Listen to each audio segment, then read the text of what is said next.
Hello everyone, welcome back to our YouTube channel. तो जैसा कि आप जानते हो कि हम अभी यूरिनरी सिस्टम को डील कर रहे हैं। इससे पहले हम 2 क्लासेस ऑलरेडी ले चुके हैं। पहली क्लास थी इंट्रोडक्शन, जिसमें हमने डिस्कस किया था structure of kidney and organs of the kidney. दूसरा था स्ट्रक्चर किडनी नहीं, इंट्रोडक्शन में हमने डिस्कस किया था organs of the urinary system. Second class थी किडनीज के ऊपर। किडनीज की हमने पूरा डिस्कस कर लिया था। अगर आपने पहली क्लास नहीं देखी है तो प्लीज़ आपको डिस्क्रिप्शन में हमारी लिंक मिल जाएगी दोनों क्लासेस की। ऊपर जो आई बटन है वहाँ से आपको सेकंड क्लास की लिंक मिल जाएगी, उस पर आप दोनों क्लासेस को देख सकते हो। तो अगर आप नए हैं तो प्लीज़ चैनल को सब्सक्राइब करें और दोनों पहली क्लासेस को देखें। आज हम बात करेंगे next class, this is the third class of urinary system, जिसमें हम डील करेंगे नेफ्रॉन को। और नेफ्रॉन क्या था ये हम लास्ट क्लास में डिस्कस कर चुके थे कि नेफ्रॉन एक माइक्रोस्कोपिक स्ट्रक्चर है किसका, किडनी का। ठीक है, तो नेफ्रॉन को हम डील करेंगे आज। तो हमारे यूनिट सिस्टम में जो थर्ड क्लास है, it's all about the nephron. तो यहाँ स्ट्रक्चर है वो है द नेफ्रॉन, है ना। नेफ्रॉन बेसिकली है क्या, मैंने लास्ट क्लास में भी आपको बताया था कि नेफ्रॉन क्या है।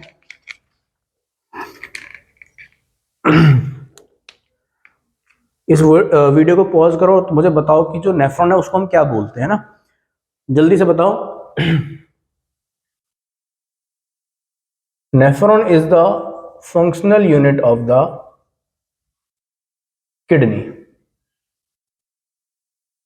किडनी की फंक्शनल यूनिट कौन है, नेफ्रॉन है। ठीक है, अब जो नेफ्रॉन है उसके 2 पार्ट होते हैं। Basically nephron has 2 ends, 2 ends. तो 2 एंड्स के होते हैं, पहला होता है क्लोज एंड और सेकेंड वन होता है ओपन एंड। अभी मैं डायग्राम दिखाऊंगा तो ऐसा सच कोई प्रॉब्लम मत लेना, कंफ्यूज मत होना, घबराना मत। हर चीज को मैं यहाँ पे डील करूंगा। तो इसको मैं यहाँ लिख लेता हूँ थोड़ा सा इधर की साइड से, ताकि मैं आगे वहां पे डायग्राम बना सकूं।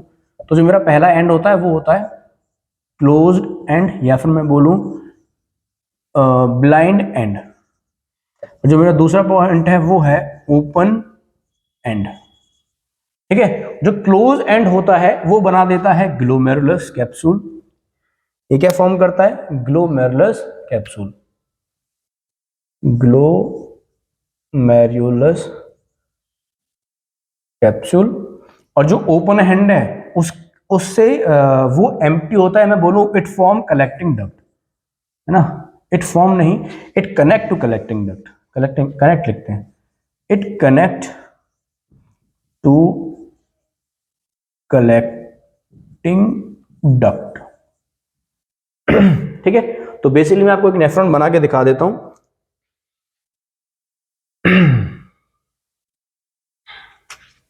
जिसको मैं थोड़ा सा यहां से रफ कर देता हूं। आपको पता है कि नेफ्रॉन क्या है, फंक्शनल यूनिट ऑफ किडनी। मैं इसको थोड़ा सा कंसाइज करके लिखा था कि मुझे स्पेस मिल जाए। तो मैं अब नेफ्रॉन बनाता हूं।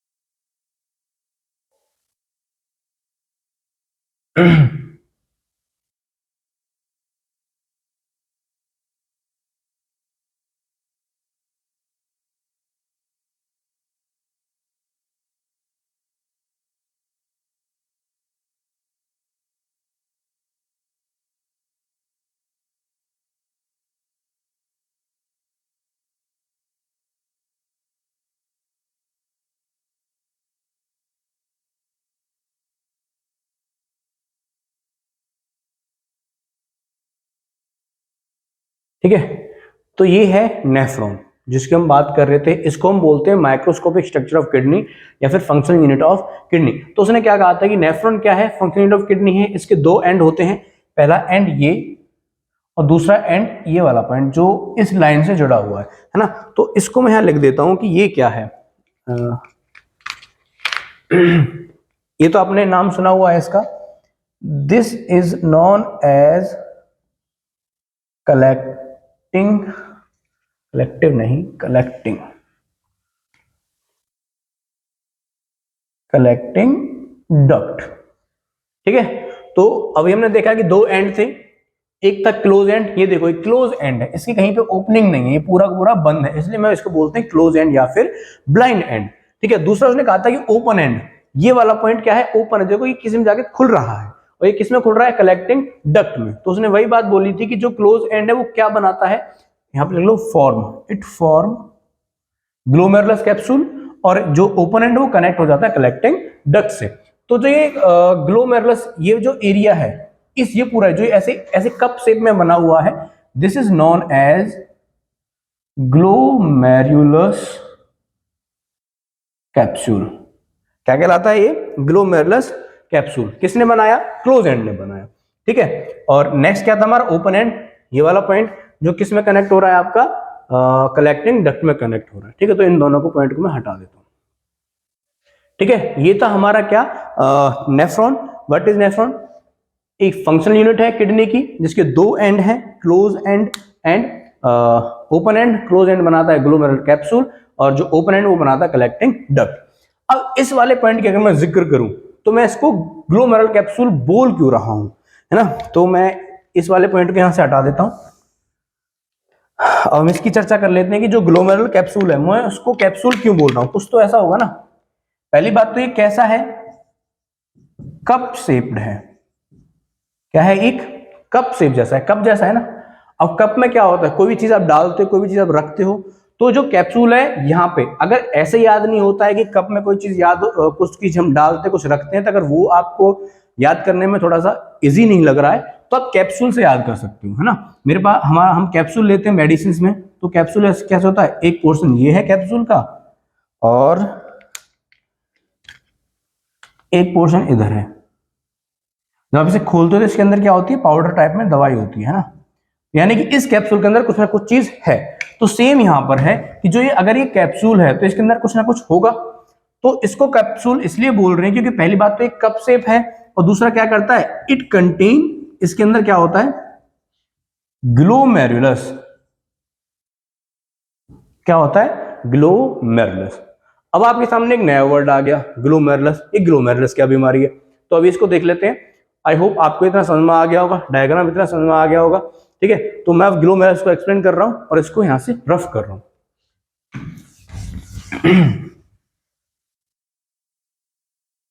चर्चा करते हैं ग्लोमेरुलस की, कि ग्लोमेरुलस क्या है। तो जो ग्लोमेरुलस होता है, ये क्लस्टर होता है, या तो टफ्ट बोलो, टफ्ट, या फिर क्लस्टर ऑफ रीनल आर्ट्रियोल्स। जो ग्लोमेरुलस है वो tuft of capillaries, renal arteriole capillaries, arteriole capillary. जो ग्लोमेरुलस होता है वो क्या होता है, टफ्ट, टफ्ट का मतलब गुच्छा होता है ना, तो टफ्ट बोल लो या क्लस्टर बोलो, cluster of renal arteriole capillaries, तो उसको मैं क्या बोलूंगा, ग्लोमेरुलस बोलूंगा। अभी आगे इसकी चर्चा आएगी, ग्लोमेरुलस कैसे बनता है, मैं इसे क्यों बोल रहा हूं टफ्ट ऑफ कैपिलरीज, ये आगे आएगा, मैं इसका जिक्र करूंगा। अगर आपको यहाँ पे पॉइंट समझ में नहीं आ रहा तो फिलहाल आप इसको इतना याद रखो कि ग्लोमेरुलस क्या है, टफ्ट क्लस्टर ऑफ रीनल, एक ही वर्ड बोलो, टफ्ट ऑफ कैपिलरीज है या क्लस्टर ऑफ कैपिलरीज। अब इतना याद रखो, बाकी आगे मैं इसको डिस्कस करूंगा अगर आपको यहाँ पे समझ में नहीं आ रहा है। अगर समझ में आ गया तो बहुत अच्छी बात है। ठीक है, तो ये जो ग्लोमेरुलस होता है वो कहाँ होता है, यहाँ पे होगा। ठीक है, तो मैं इसको रेड पेन से बनाऊंगा जो कि मुझे और आपको समझने में आसानी होगी। तो यहां से एक आर्टरी आ रही है ऐसे करके, ठीक है, ये है रीनल आर्ट्रियोल, और रीनल का भी कौन सा, renal efferent arteriole, efferent arteriole. तो जो ये वाली आर्ट्रियोल आई है, ये आई है एफरेंट आर्ट्रियोल, मैं इसको क्या बोलूंगा, एफरेंट आर्ट्रियोल। ये अंदर जाएगी, इस यहां पे पहुंचेगी, और ये अपने गुच्छे बना लेगी ऐसे, क्लस्टर बनेगा इसका ऐसे।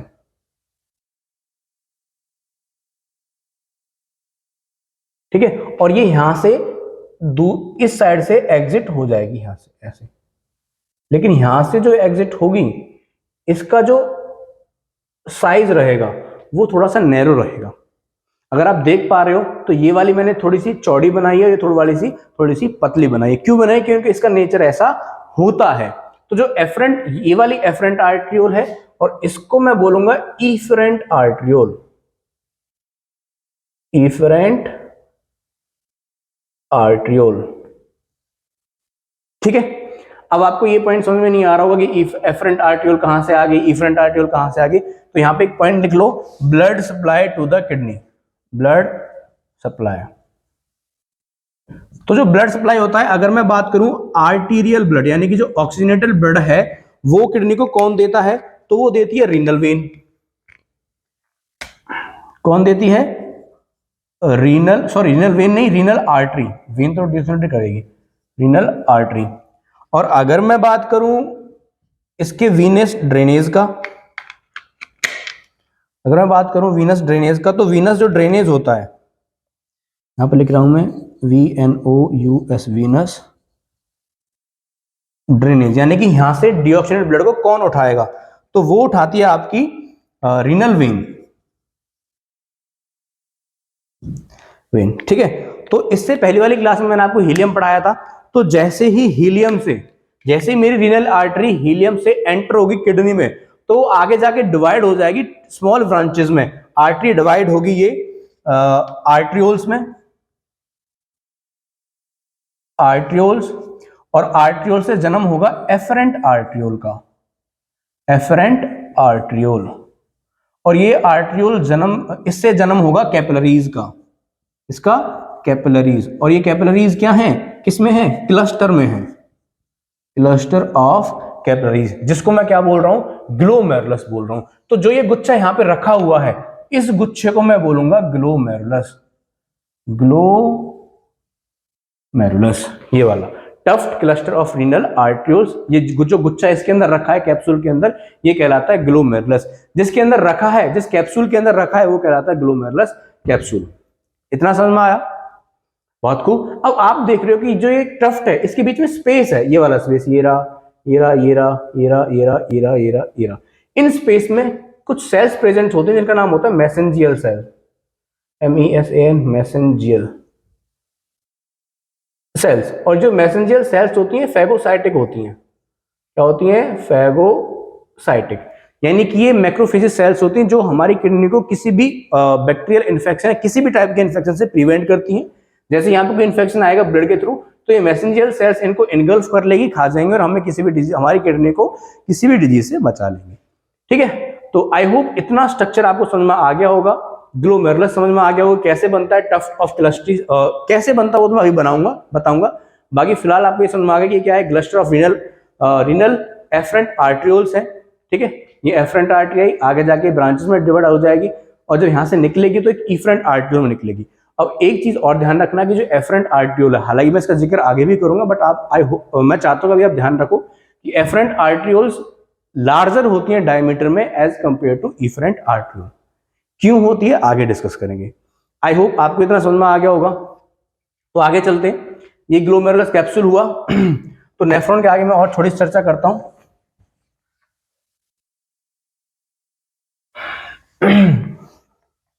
तो जो नेफ्रॉन है, ग्लोमेरुलस कैप्सूल के बाद जो rest part of the nephron होता है, rest of the nephron from capsule, glomerulus capsule, तो वो होता है इज अबाउट 3 सेंटीमीटर लॉन्ग। तो इस पूरे नेफ्रॉन की लंबाई कितनी है? 3 सेंटीमीटर की लंबाई है। कहां से? ग्लोमेरुलर कैप्सूल्स के बाद, या फिर यहां से। पूरा रीजन कितने उसका है? 3 सेंटीमीटर का है। ठीक है, तो जब नेफ्रॉन है वो डिवाइड होता है 3 पार्ट्स में। कितने पार्ट में डिवाइड होता है? 3 पार्ट्स में। तो हम ब्लैक पेन से यूज करते हैं। Nephron divided into 3 parts.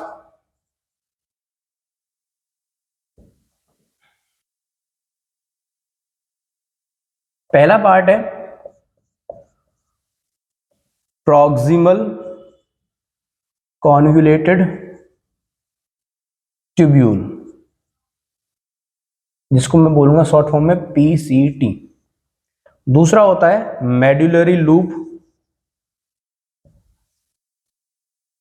मेडिलरी loop, जिसको हम बोलते हैं loop of Henley, loop of Henley.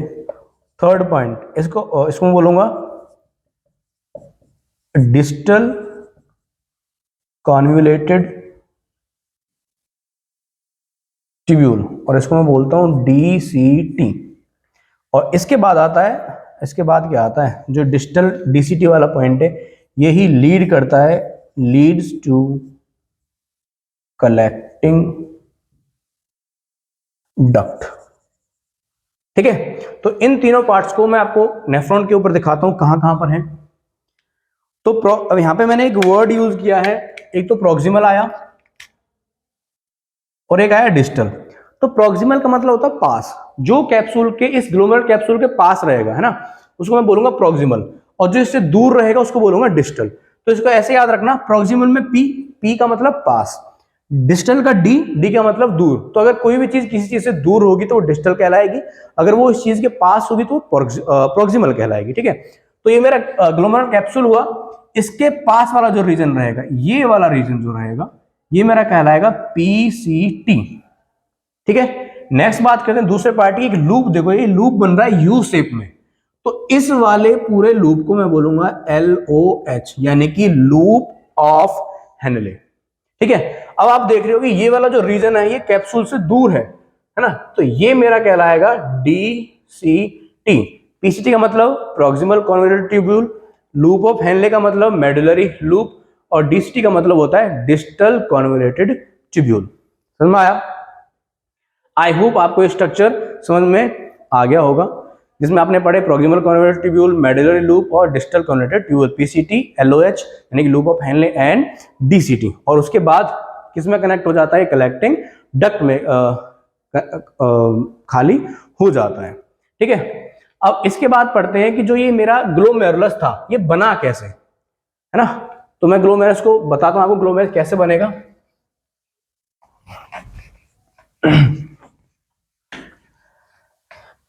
यहां पे मैं लिखूंगा फॉर्मेशन ऑफ ग्लोमेरुलस। मुझे पूरी बोर्ड चाहिए तो ऊपर से लिखता हूं, इसको रफ कर देता हूं, यहां से सिर्फ इसको ही छोड़ते हैं। तो मैं यहां डालूंगा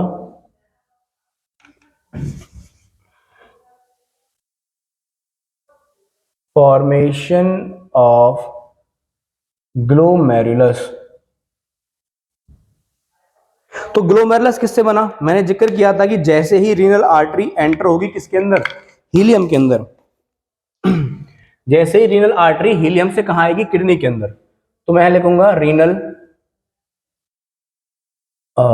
एक मिनट, यहां पे मैंने लिखा रीनल आर्टरी,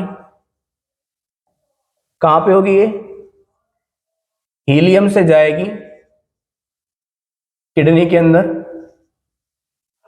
और जैसे ही किडनी के अंदर पहुंचेगी तो ये किस में टूट जाएगी, ये टूटेगी रीनल आर्ट्रियोल्स में, रीनल आर्ट्रियोल्स। और रीनल आर्ट्रियोल से आपके बनेंगे रीनल आर्ट्रियोल्स, आर्ट्रियोल कैपिलरी। ठीक है, और रीनल आर्ट्रियोल कैपिलरीज क्या बनाएंगी, यहां पे लिख देता हूं, क्लस्टर बनेगा, क्लस्टर बनेगा ना, तो यहां पे बनेगा क्लस्टर ऑफ कैपिलरी। अब ये क्लस्टर ऑफ कैपिलरी क्या करेगा, एग्जिट आउट कर देगा, एग्जिट आउट द कैप्सूल, जो कि कहलाएगा इफरेंट आर्ट्रियोल, है ना। अब जो इफरेंट आर्ट्रियोल है, जैसे ये यहां से निकली, पहले यहां पे लिख लो, इफरेंट आर्ट्रियोल आगे जाके कन्वर्ट हो जाएगी पेरीट्यूब्यूलर कैपिलरी नेटवर्क। ठीक है, और ये कैपिलरी नेटवर्क आगे जाके जुड़ जाएगा वेन से, और वेन से फिर आपका इंफीरियर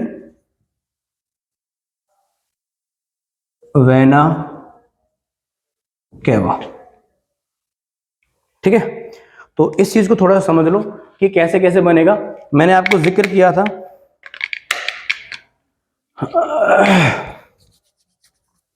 हमने बात की थी रीनल आर्टरी। रीनल आर्टरी कहां से जाएगी, हीलियम से एंटर हो जाएगी किडनी के अंदर। किडनी के अंदर जैसे ही वो एंट्री होगी तो वो टूट जाएगी रीनल आर्ट्रियोल्स में। रीनल आर्ट्रियोल्स से रीनल आर्ट्रियोल कैपिलरी बनेगी और वो बनाएंगी क्लस्टर, ये गुच्छा बनाएंगी। तो जो गुच्छा है इसी को मैं बोलता हूं ग्लोमेरुलस। इसको मैं क्या बोलूंगा, ग्लोमेरुलस। ठीक है, अब इन्हीं क्लस्टर के बीच में क्या होती है, मैसेंजर सेल्स होती हैं जो फैगोसाइटिक का काम करती हैं। अब ये क्लस्टर ऑफ कैपिलरी जैसे ही गुच्छा खत्म होकर ये एग्जिट होगा तो ये एग्जिट होती है इफरेंट आर्ट्रियोल में। किसमें होती है, इफरेंट आर्ट्रियोल में। तो यहाँ पे थोड़ा सा पॉइंट लिख लो कि जो रीनल आर्ट्रियोल होती है, हाँ ये वाले रीनल आर्ट्रियोल नहीं, एक पॉइंट सुनो, यहाँ पे एक चीज रह गई, इसको ऐसे ही लिखो बस, यहाँ के इसको लिख लो एफरेंट आर्ट्रियोल। इसको थोड़ा सा रफ करके मैं दोबारा लिख देता हूं, एक मिनट दूसरे पेन पे लिखता हूं। इसको मैं रीनल आर्ट्रियोल बनाएंगी एफरेंट आर्ट्रियोल। सही वो भी था लेकिन ये ज्यादा अच्छा लग रहा है ताकि मेरा नाम जो है मैंने दिया है वो यहाँ पे वेरीफाई हो रहा है, रीनल आर्ट्रियोल। और ये रीनल आर्ट्रियोल क्या बनाएंगे, क्लस्टर ऑफ कैपिलरी बनाएंगे। अब ज्यादा अच्छा लग रहा है ना। तो जो रीनल आर्ट्रियोल होती है इनके बारे में लिखो। ये जो एफरेंट आर्ट्रियोल है ये लार्जर होती है, इनका डायमीटर क्या होता है, हैज नहीं हैव लार्ज डायामीटर। इनका डायमीटर कैसा है, लार्ज है। और जो ये एफरेंट आर्ट्रियोल यहां से एग्जिट आउट हुई हैं, इस कैप्सूल से एग्जिट आउट हुई हैं, इनका जो डायमीटर होता है वो स्मॉल होता है, स्मॉल डायामीटर। तो जब ब्लड आ रहा है वो आ तो बड़े पाइप से रहा है, और जब वो ब्लड जा रहा है कैप्सूल से बाहर तो छोटे पाइप से जा रहा है। तो इसकी वजह से क्या होगा कि ब्लड आ तो ज्यादा मात्रा में रहा है लेकिन जा कम मात्रा में रहा है। तो जो ये वाला पोर्शन है यहाँ पे क्या होगा, प्रेशर इंक्रीज हो जाएगा ब्लड का। ठीक है, तो मैं क्या लिखूंगा इस पे, क्लस्टर ऑफ कैपिलरी यानी कि ग्लोमेरुलस के अंदर जो ब्लड प्रेशर है वो कैसा हो जाएगा, हाई हो जाएगा, इंक्रीज हो जाएगा। ठीक है, अब ये ब्लड प्रेशर यहाँ पे क्यों इंक्रीज हुआ है ये आगे हम नेक्स्ट क्लास में डिस्कस करेंगे। फिलहाल इतना समझ लो कि ग्लोमेरुलस के अंदर जो ब्लड प्रेशर होता है वो इंक्रीज होता है। क्यों होता है, क्योंकि जो एफरेंट आर्ट्रियोल्स हैं वो ब्लड लेके आ रही हैं, उनका डायमीटर बड़ा है यानी कि वो ज्यादा ब्लड लेके आ रही हैं। लेकिन इसको एग्जिट करने के लिए जो इफरेंट आर्ट्रियोल बनाई थी उसका डायमीटर छोटा है, पतला है, जिसकी वजह से वहां से कम ब्लड आउटपुट हो रहा है, कम ब्लड एग्जिट हो रहा है। तो आ ज्यादा रहा है और निकल कम रहा है, इसकी वजह से वहां पे प्रेशर जनरेट हो रहा है। समझ में आया। तो यहाँ पे क्या होगा, ब्लड प्रेशर इंक्रीज हो गया। चलो लिख लो, इसी की वजह से क्या होगा, फिल्ट्रेशन होगी। अब फिल्ट्रेशन क्या होगा ये हम नेक्स्ट क्लासेस में डिस्कस करेंगे। फिलहाल इतना याद रखो कि जैसे ग्लोमेरुलस के अंदर प्रेशर बढ़ेगा तो इसी प्रेशर इंक्रीज होने की वजह से हमारा फिल्ट्रेशन होता है। अभी फिल्ट्रेशन क्या है क्या नहीं, अभी ज्यादा दिमाग पे जोर नहीं देना, अगली क्लास में हम डिस्कस करेंगे। ठीक है, तो क्लस्टर ऑफ कैपिलरीज के अंदर क्या हुआ, प्रेशर इंक्रीज हुआ, फिल्ट्रेशन हुई। अब जैसे ये एग्जिट हुआ, इफरेंट आर्ट्रियोल थी, उन्होंने बनाया पेरिट्यूबुलर कैपिलरी नेटवर्क। अब ये नेटवर्क कहाँ है, हमारे डायग्राम में कहीं दिख नहीं रहा, तो मैं इसको आपको ड्रॉ करके दिखा देता हूं। तो इसको ड्रॉ करने के मुझे ये पॉइंट हटाना पड़ेगा। आई होप आपने लिख लिया होगा, अगर नहीं लिखा है तो वीडियो को पॉज करो और इसको पूरे को ड्रॉ कर लो, बना लो, जो भी है ना। अब मैं इसको यहां से रफ कर रहा हूं ताकि मुझे आपको दिखा सकूं कि पेरिट्यूबुलर नेटवर्क कैसे बनता है। तो जैसे ये एफरेंट आर्ट्रियोल नीचे की तरफ आएगी ऐसे,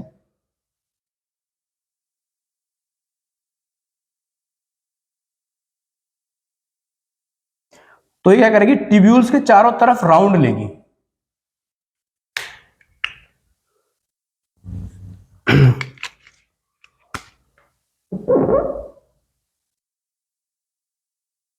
ऐसे सारे ट्यूब्यूल्स को कवर कर लेगी।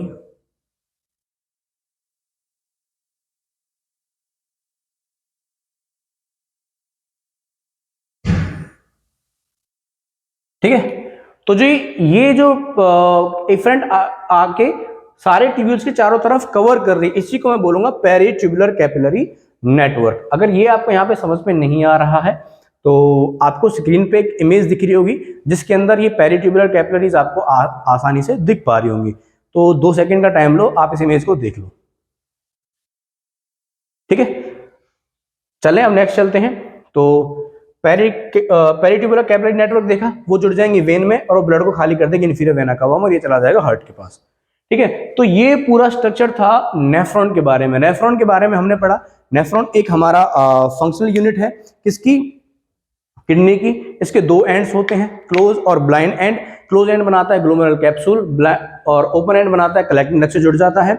और इसके बाद हमने पढ़ा था कि जो ग्लोमेरुलर कैप्सूल है उसके अंदर ग्लोमेरुलस होता है जिसके अंदर प्रेशर बहुत ज्यादा होता है, उसी के अंदर मैसेंजर सेल्स पाई जाती हैं जो फेगोसाइटिक का काम करती हैं। जो ग्लोमेरुलस कैप्सूल होता है वो एफरेंट आर्टियोल से बनता है, जब ये एग्जिट होगा तो इफरेंट आर्टियोल के रूप में होगा। ठीक है, और इसके अंदर हमने इतना ही पढ़ा। तो this is all about the nephron. अगर आपको कोई यहाँ पे कोई डाउट होता है तो प्लीज लेट मी नो। मेरे एमवी नर्सिंग डेस्क के इंस्टाग्राम चैनल पर आप हमें मैसेज छोड़ सकते हैं, डीएम कर सकते हैं। अगर कोई डाउट होता है कमेंट सेक्शन में बता सकते हैं। अगर आपको क्लासेस अच्छी लग रही हैं, 2 क्लासेस हम डिस्कस कर चुके हैं, ये 3rd क्लास थी। अगर आपको तीनों क्लासेस अच्छी लगी हैं तो प्लीज चैनल को सब्सक्राइब करो, अपने फ्रेंड्स को रेफर करो जिनको जरूरत है यूनिट सिस्टम पढ़ने की। ठीक है, तो आई होप आपको क्लासेस अच्छी लगी होगी। मिलते हैं नेक्स्ट क्लास में जिसमें हम डिस्कस करेंगे यूरेटर्स वगैरह और फंक्शन ऑफ किडनी के बारे में। ठीक है, थैंक यू।